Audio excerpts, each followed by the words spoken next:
नमस्कार, मी विनायक सावंत. आज आपणासमोर येण्याचं कारण म्हणजे अतिशय महत्त्वाचं आहे.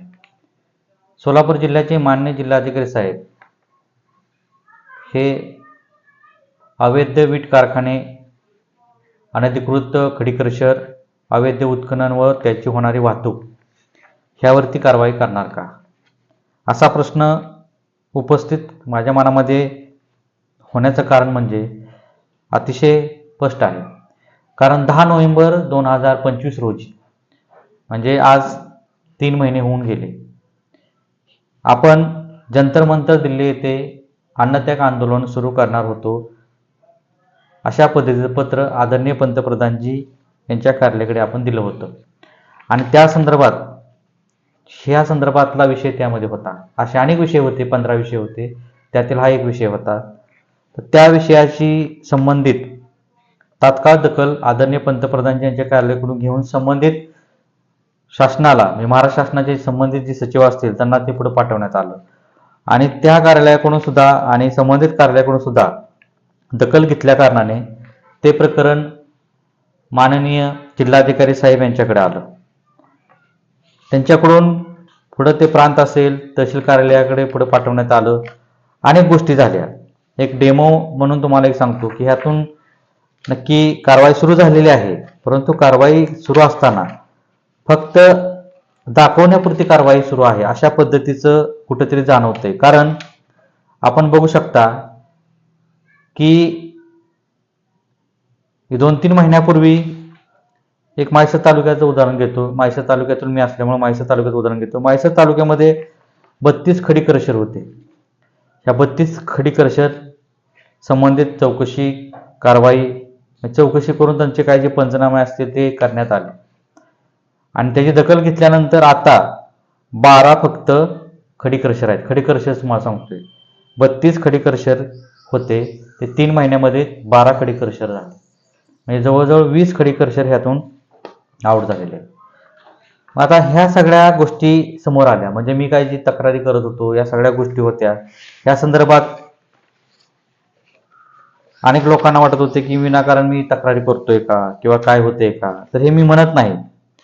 तर स्वतः खुद्द माननीय जिल्हाधिकारी कुमार आशीर्वाद साहेब यांचं एक पत्र आहे माझ्याकडं. त्या पत्रामध्ये सरळ सरळ त्यांनी म्हणलेलं आहे की जिल्ह्यात गोंड खनिजाचा अवैध उत्खनन व वाहतूक होणाऱ्या ठिकाणाचा आढावा घेतला असता सोलापूर जिल्ह्यात खडी क्रशरच्या ठिकाणी बऱ्याच ठिकाणी अवैध उत्खननातून आलेला दगड गोंड खनिजाचा वापर होत असल्याबाबतचे निदर्शनास आले आहे असं त्यांनी स्पष्ट उल्लेख केलेला आहे. म्हणजे आपण जे काय तक्रारी करतोय किंवा आपण जे काय पुरावे सादर करतोय हे पुरावे असेच नसून त्या पुराव्याला स्वतः माननीय जिल्हाधिकारी साहेबांनी सुद्धा त्याला मान्यता दिलेली आहे.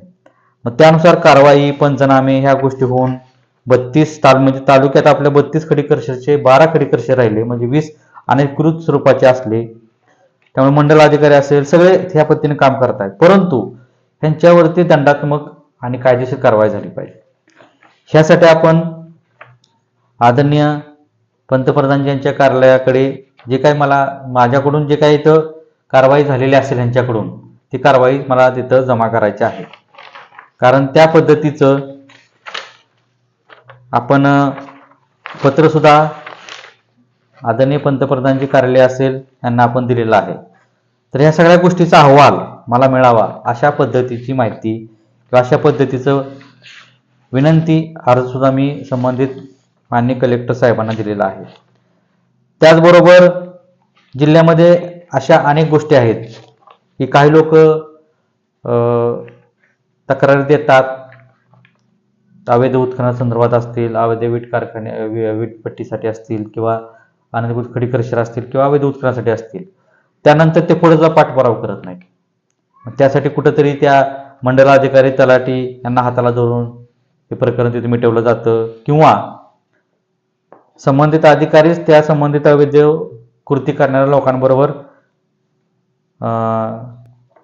त्यांच्याबरोबर चर्चा करून ते प्रकरण तिथे मिटवलं जातात. अशा अनेक गोष्टी आहेत. त्यामुळे आदरणीय पंतप्रधानजी यांच्या कार्यालयाकडून ज्या गोष्टी पुढं समोर आणलेल्या आहेत किंवा त्यांना काय जे अपेक्षित आहे ह्या संदर्भात जी कारवाई करण्यासाठी जी काय अपेक्षित आहे ते त्यांच्याकडून असं ठाम असं होताना दिसत नाही. ते तलाठी कार्यालय, मंडलाधिकारी कार्यालय, तहसील कार्यालय असेल, प्रांत कार्यालय असेल किंवा मायनिंग ऑफिसर कार्यालय असेल, जिल्हा खनिकर्मी कार्यालय असेल किंवा कलेक्टर साहेब असतील, ह्या सगळ्यांमध्ये आता असं झालेलं आहे की सगळ्या गोष्टी त्यांच्या समोर आहेत. स्पष्ट झालेलं आहे की अवैध उत्खनन सोलापूर जिल्ह्यामध्ये होत आहे. आणि ह्या सगळ्या गोष्टी होत असताना त्या संदर्भात अनेक बारीक बारीक गोष्टी आहेत. त्या आपल्या स्वरूपात जे काय आपल्याला जिथे काही जे पुरावे सादर आपल्याकडे झालेले आहेत त्या पुराव्यानुसार आणि आपण काय जे पुरावे तिथं दिलेले आहेत या सगळ्या गोष्टीचा विचार करता मान्य जिल्हाधिकारी साहेबांनी ह्या 90 दिवसामध्ये म्हणजे नोव्हेंबर, डिसेंबर, जानेवारी ह्या 3 महिन्यामध्ये त्यांना आपण वेळ दिला होता की ठीक आहे, ते कारवाई चालू होईल, त्या संदर्भात कारवाई केली जाईल. मग त्यांना आपण आता ह्या महिन्यामध्ये आपण त्यांना 3-4 तारखेला एक पत्र दिलेलं आहे की तुम्ही मुद्द्यावर जी कारवाई केलेली आहे त्या कारवाईच्या संदर्भात मला माहिती द्यावी अशा पद्धतीचं आपण त्यांना पत्र पण दिलेलं आहे. आणि जर त्यांच्याकडून कुठल्याही प्रकारची कारवाईचं किंवा काय केलेलं आतापर्यंत जे काय अंतिम उत्तर मला अपेक्षित आहे ते त्यांना मान्य जिल्हाधिकारी साहेबांना देणं अपेक्षित आहे वरिष्ठ कार्यालयाला. कारण लेखी स्वरूपात त्या पद्धतीनं उत्तर त्यांना मागितलेलं आहे वरिष्ठ कार्यालयाने. आता ते त्यांनी या 3 महिन्यामध्ये का दिलं नाही किंवा त्यांची प्रक्रिया सुरू असेल तर त्या संदर्भात जी काय कारवाई झाली त्या संदर्भात मी माहिती मागितली तर काही ठिकाणची माहिती मला मिळालेली आहे आणि त्यानुसार पुढे कारवाई सुरू आहे असं सांगण्यात आलेलं आहे. आणि स्पष्ट मला असं त्यांनी सांगितलेलं आहे की संबंधित कारवाई सुरू आहे. मला थोडंसं त्या संदर्भात मला एक पत्र दिलेलं आहे. त्या पत्रासंदर्भात असं म्हणलेलं आहे की अवैध गोन खनिज उत्खनन असेल, वीटभट्ट्या अवैध पद्धतीने असतील, अनधिकृत असेल यांच्यावरती दंडात्मक कारवाई करण्यात येत असून त्यामुळे आपण सादर केलेल्या अर्जानुसार कारवाई करण्यात येत आहे. इक्लिड कार्यालयाने केलेल्या कारवाईची माहिती आपणास उपलब्ध करून देण्यात येईल.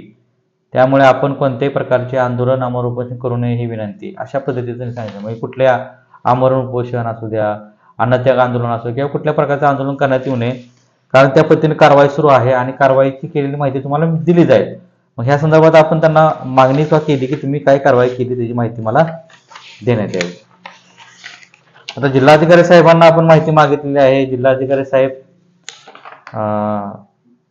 त्यांना हे सुद्धा म्हणलं होतं की तुम्ही मला तुमची जी काय असेल वेळ द्या सुनावणीची, त्यावेळेस सुनावणी घ्या आणि त्या संदर्भात काय आवश्यक गोष्टी असतील त्या सुद्धा तुमच्या समोर मांडल्या जातील आणि काय कारवाई केली जे अधिकारी सक्षम आहेत त्यांना बोलवा, त्यांच्यासमोर जी काय असेल ते होऊ द्या.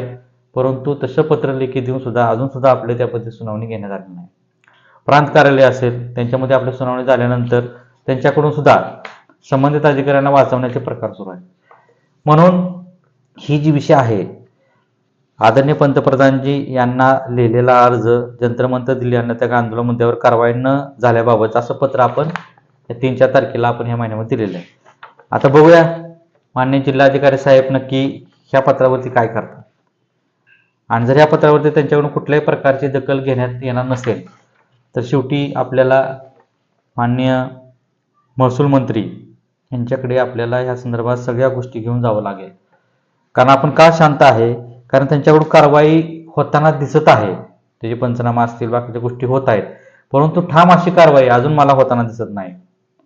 तशी का होत नाही या संदर्भात सुद्धा माहिती आपल्याला कलेक्टर साहेबांच्या आपण केलेल्या कलेक्टर साहेबांना केलेल्या पत्रव्यवहारातून त्यांच्याकडून अशी कुठलीही माहिती आपल्याला देण्यात येत नाही.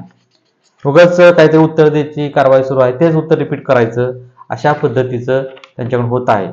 त्यामुळं बघूया ह्या महिन्यामध्ये एक काय होते मान्य जिल्हाधिकारी साहेब ह्याच्यावरती काय निर्णय घेतात किंवा काय माझ्या या संदर्भात काय निर्णय घेऊन कशी कारवाई करतात. कारण त्यांनी स्वतः मान्य केलेलं आहे की तशा पद्धतीची अवैध उत्खनन होत आहेत, खडीकर्षर होत आहेत आणि त्या संदर्भात त्यांची उपाययोजना सुरू आहे असं त्यांच्याकडून सांगण्यात येत आहे. तर बघूया काय होते. आदरणीय पंतप्रधानांच्या कार्यालयाची दखल मान्य जिल्हाधिकारी साहेब घेतात का, त्याचबरोबर महाराष्ट्र शासनाकडून संबंधित वरिष्ठ अधिकाऱ्याकडून त्यांना जे काय पत्र खाली आलेले आहे त्या पत्राची दखल ते घेतात का आणि या सोलापूर जिल्ह्यातील जे अवैध वीट कारखाने असतील अनधिकृत खडी क्रशर असतील, अवैध उत्खनन असेल किंवा अवैध वाहतूक असेल गौण खनिज, त्यावरती कारवाई ठोस अशी कारवाई ती करतात का, हे आपल्याला ह्या महिन्यामध्ये कळेल.